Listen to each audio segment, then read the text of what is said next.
Salam, hər vaxtınız xeyirli olsun əziz izləyicilərim.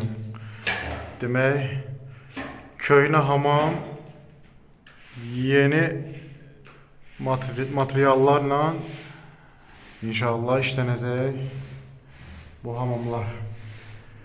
Hamam köhnə olduğundan qapıların boyu hündür idi. O vaxtların qapılar çox hündür boylurdu.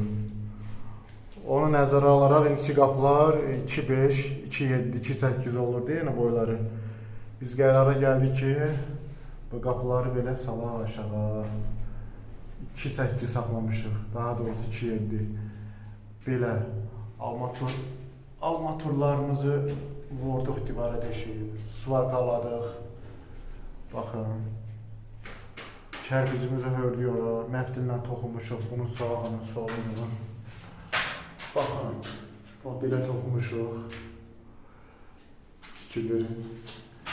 Başlayacaq bunun altına suvağını vurmağa. Allah eləyəsinə çoxlu xeyir versin. Belə bir işimiz çıxır inşallah. Allahın köməyi ilə. Yəni, işi görəndə bir gün gec, bir gün tez çalışmaq lazımdır ki, biraz keyfiyyətli iş görmək lazımdır. Sonra peşmançılıq olmasın inşallah. Bilməyənlər də, bilənlər heç, bilməyənlər də bəhrələnsin inşallah. Bildiyimizdən paylaşaq ki, bilməyənlər bəhrələnsin. Onsuz fani dünyadır. Oldu, var olun. Allah əmanət olun inşallah.